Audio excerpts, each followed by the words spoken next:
अब एक चीज देखो, कभी कभी हम क्वेश्चन ऐसा देते हैं, box product A cross B, B cross C, C cross A, इसकी वैल्यू निकाल।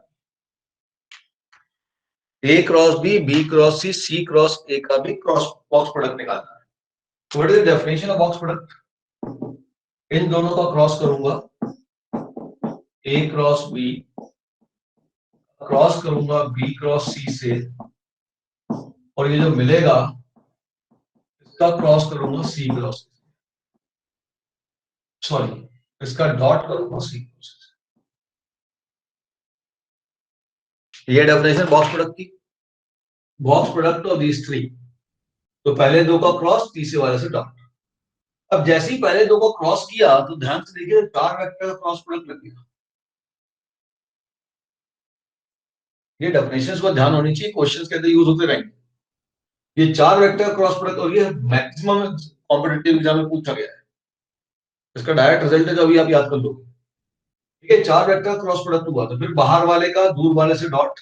ध्यान से देखते हैं ना, बाहर वाले का दूर वाले से डॉट, ये box product A B C बना, इनटू पास वाला, माइनस बाहर वाले का पास वाले से dot, A cross B dot B, दो वेक्टर सेम हो गए तो box product zero, dot C cross A. ये समझ में आया जीरो क्यों हुआ? अरे यार, box product A B B बन रहा है, ए बी बी, और किसी भी बॉक्स प्रोडक्ट में दो वेक्टर सेम होते हैं तो उसकी वैल्यू क्या होती है बेटा? हमेशा जीरो होती है। अपने पिछली क्लास में पढ़ाई हुआ है कि दो वेक्टर अगर सेम हो जाएंगे तो बॉक्स प्रोडक्ट की वैल्यू क्या होगी माय डियर? जीरो होगी। ये तो सेकंड जीरो हो गया। अब ये तो स्केलर बन चुका है, अब ये डॉट होगा वो वेक्टर से ही होगा। ये जो डॉट है इसका, ये डॉट किससे होगा? केवल वेक्टर से होगा, तो सी क्रॉस ए का डॉट बी से होगा। तो ये बनेगा box product A B C into box product C A B. अच्छा, सी ए बी और एबीसी का साइक्लिक ऑर्डर सेम है क्या? यस, इसका भी साइक्लिक ऑर्डर एबीसी है। तो ये हो गया box product ABC into box product ABC में था बॉक्स प्रोडक्ट एबीसी का होल स्क्वायर। तो A cross B, B cross C, C cross A का जो बॉक्स प्रोडक्ट होता है वो बराबर होता है my dear box product ABC का होल स्क्वायर। ये याद होना चाहिए। और इसको लिखने का तरीका मैंने ऑलरेडी बता दिया था। इसको डिटरमिनेंट में कैसे लिखना है? पहले बॉक्स प्रोडक्ट को रो वाइज लिख लो, vector A, vector B, vector C, vector A, vector B, vector C, vector A, vector B, vector C, और दूसरे वाले को कॉलम बाय डॉट कर दो।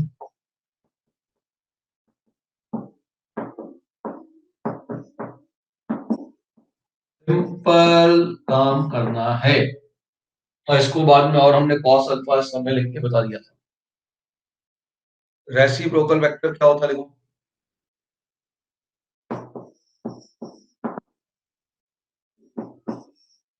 रेसिप्रोकल वेक्टर,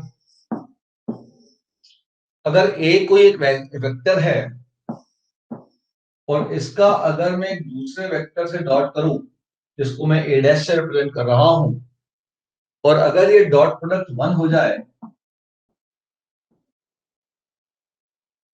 जैसे टू को मैं अगर वन बाई टू से मल्टीप्लाई करता हूं, है ना, तो प्रोडक्ट मुझे वन मिलता है, तो वन बाई टू का क्या कहलाता है? इनवर्स या रेसिप्रोकल। तो वही कॉन्सेप्ट यहां पर। तो एक वेक्टर को अगर मैं एक दूसरे वेक्टर से मल्टीप्लाई करूं, मान लो वो ए डैश वेक्टर है, और उसका डॉट प्रोडक्ट अगर वन हो जाएगा तो ए डैश को ए का रेसिप्रोकल कहेंगे। साथ साथ ये भी है, ये जो ए डैश का जो बी से डॉट होगा वो जीरो होना चाहिए।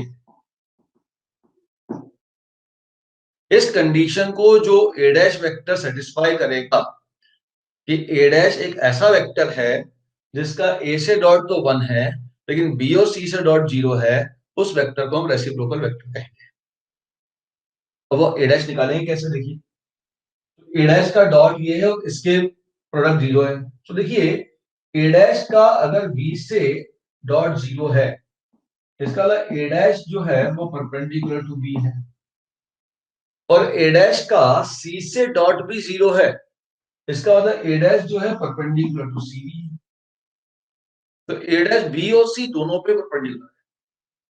अच्छा, कौन सा वेक्टर होता है जो बी और सी दोनों पे परपेंडिकुलर होता है? कौन सा ऐसा वेक्टर है जो बी वेक्टर और सी वेक्टर दोनों पे परपेंडिकुलर है? वो तो बी क्रॉस सी है। इसका मतलब ए डैश जो है वो parallel to be cross.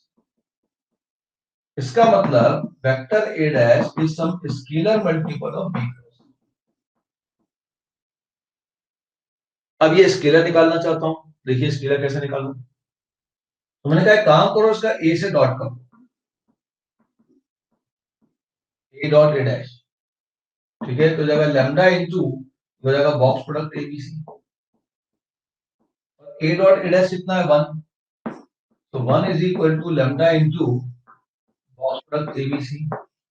Lambda हो जाएगा 1 अपॉन बॉक्स प्रोडक्ट एबीसी। ये लैम्डा की वैल्यू वापस रिप्लेस कर दो, तो यहां से अब आपको ए डैश की वैल्यू मिल गई, ए डैश की वैल्यू मिल गई B cross C upon box product A. ये ए डैश है। Similarly by same definition, what is B dash? A dash क्या हुआ? ए डैश हुआ B cross C, A B C का साइक्लिक ऑर्डर फॉलो होगा। B dash क्या हो जाएगा? C cross A upon box product A B C का cyclic order follow होना चाहिए। और सी डैश क्या होगा? सी डैश होगा A B, A cross B upon box product A cross B cross C cross A. समझ में आया? तो रेसिप्रोकल वेक्टर ए क्या होगा? वो एक ऐसा वेक्टर होगा जिसका ए से डॉट प्रोडक्ट तो 1 होगा, लेकिन बी और सी से डॉट प्रोडक्ट 0 होगा। रेसिप्रोकल वेक्टर बी क्या होगा? वो ऐसा वेक्टर होगा जिसका बी से डॉट प्रोडक्ट तो 1 होगा, लेकिन सी और ए से डॉट प्रोडक्ट 0 होगा।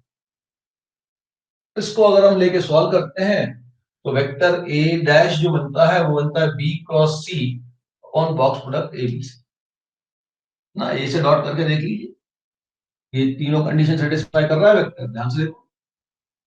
यही क्यों हुआ? अगर मैं इसका ए से डॉट करूंगा तो box product ABC one box product ABC one हो जाएगा। बी से डॉट करूंगा तो दो वेक्टर सेम 0 हो जाएगा। सी से डॉट करूंगा फिर दो वेक्टर सेम 0 हो जाएगा। तो ये वो वेक्टर है जो इस तीनों कंडीशन को सेटिस्फाई कर रहा है। ओके, अब ध्यान दीजिएगा, इसकी कुछ प्रॉपर्टी है, प्रॉपर्टी तो क्लियर हो ही चुकी है तुमको, इसमें बचा क्या है?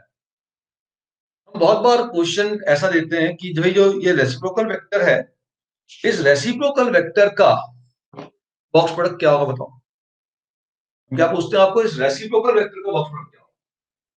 ये मेंस का क्वेश्चन है, ये आईआईटी मेंस का क्वेश्चन है कि जो रेसिप्रोकल वेक्टर है इसका बॉक्स प्रोडक्ट क्या होगा। तो रेसिप्रोकल वेक्टर मतलब इनका बॉक्स प्रोडक्ट। तो ध्यान से देखो, this is equal to box product of cross C upon box product ABC, C cross A upon box product ABC, और A cross B upon box product A का box product. ये box product तो scalar है। तो हमने कहा था पिछली क्लास में कि अगर कोई भी वेक्टर के साथ स्केलर मल्टीप्लाई है, जहां तक वो लैम्डा म्यू म्यू हमने लिया था ना, मल्टीप्लाई है, तो उस पूरे को हम बाहर निकाल सकते हैं। इस वेक्टर बी क्रॉस सी के साथ 1 upon box product ABC scalar है जो मल्टीप्लिकेशन में आ रहा है। उसी प्रकार से ये भी स्केलर इस वेक्टर के साथ मल्टीप्लाई हो रहा है, ये भी मल्टीप्लाई हो रहा है। तो तीनों जो स्केलर है इसको हम बॉक्स प्रोडक्ट से बाहर निकाल लेंगे, क्योंकि अगर डिटरमिनेंट के फॉर्म में देखोगे तो इस कॉलम से ये बाहर, इस कॉलम से ये बाहर, इस कॉलम से ये बाहर। तो ये जो बाहर निकलेगा अब वो निकलेगा box product ABC into box product ABC into box product ABC, मतलब होल क्यूब। अंदर बचेगा box product B cross C, C cross A और A cross B. My dear, इस वाले बॉक्स प्रोडक्ट को अब भी थोड़ी देर पहले ही अपन ने सॉल्व किया है, A cross B cross C cross A, order एक ही तो है, उसमें दिक्कत क्या है। और इसको भी हमने सॉल्व किया, और हमने क्या सॉल्व किया था कि ये बनता है box product A B C का whole square upon box product A B C का होल क्यूब, ये कैंसल, तो आपके पास बन गया 1 अपॉन बॉक्स प्रोडक्ट ए। तो ये तीनों रेसिप्रोकल वेक्टर का अगर जो बॉक्स प्रोडक्ट है वो उन वेक्टर से भी रेसिप्रोकल होता है। देखो, ठीक है, नोट कर लीजिए, वो रेसिप्रोकल होगा एबीसी के बॉक्स प्रोडक्ट का। और ऑब्वियसली अगर ये तीनों कोप्लेनर होंगे एबीसी, ये भी कोप्लेनर होगा। एबीसी अगर नॉन कोप्लेनर होंगे, ये भी नॉन कोप्लेनर होगा। ठीक है, क्लियर, नोट डाउन कर लीजिए। एक इंपॉर्टेंट प्रॉपर्टी है जो एग्जाम में आपको कंपटीशन में आपको पूछी जाती है। हम इसको ऐसा भी लिख सकते हैं कि box product A dash B dash C dash into into into into box product A B C, this should be equal to. अब एक पॉइंट और समझिएगा कि अगर मान लो ऐसा कभी आ जाए कि A cross B cross C plus B cross E cross A plus C cross A cross B, तो कुछ नहीं, डेफिनेशन अप्लाई कर लीजिए, बाहर वाले का दूर से डॉट इनटू पास वाला पूरा अप्लाई करके सॉल्व करेंगे तो पूरा समीशन आपको जीरो वेक्टर मिलेगा। अगर एबीसी का साइक्लिक ऑर्डर क्रॉस में आ जाता है तीनों का, ठीक, तो इसका समीशन हमेशा जीरो होता है। ठीक है, ओके। अब इसका यूज कहां हो रहा है वो अब देखिएगा, अगला पॉइंट देखिएगा। ये तो तीन वेक्टर क्रॉस प्रोडक्ट की प्रॉपर्टी है। अब मैं कह रहा हूं मान लो वेक्टर ए का क्रॉस कर दूं वेक्टर ए डैश, नॉट किया था, क्रॉस कर दूं तब क्या हो। अब जैसे ही क्रॉस कर दूंगा और इसमें ऐड कर दूं वेक्टर बी का क्रॉस बी डैश और वेक्टर सी का क्रॉस सी डैश, क्या होगा ध्यान से देखो। वेक्टर ए का क्रॉस इससे करना है, हो जाएगा vector A cross B cross C upon box product ABC, होगा कि नहीं होगा। प्लस वेक्टर बी का क्रॉस इस बी डैश से करना है, तो B cross C cross A upon box product ABC, plus अब सी का करना है तो C cross A cross B upon box product ABC. ठीक है या नहीं है।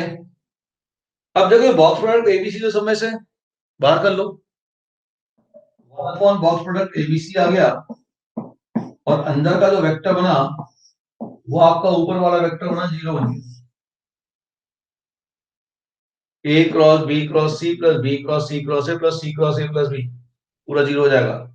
इसका मतलब अगर इनका क्रॉस प्रोडक्ट मैं करूंगा वेक्टर का तो इंडिविजुअली तो जीरो नहीं है, लेकिन जब तीनों को साइक्लिक ऑर्डर में क्रॉस करके प्लस कर दूंगा तो जीरो हो जाएगा।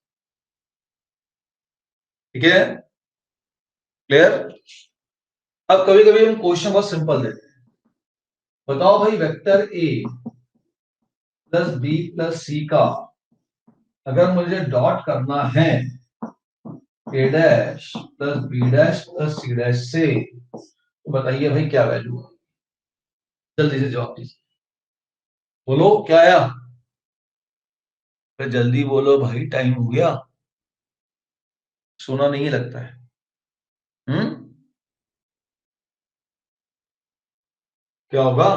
अरे एक बार एक काम करो, एक बार इस सबका डॉट ए से कर दो, ए डॉट ए डैश क्या देगा 1, बी डॉट ए बार 0 प्लस 0, अगले बार बी से डॉट कर लो तो A dot B 0, B dot B 1, 0 plus 1 plus 0, अगले बार सी से डॉट कर लो, C dot A 0, C dash dot B 0, C dot C 1, 0 plus 0 plus 1, answer हो गया।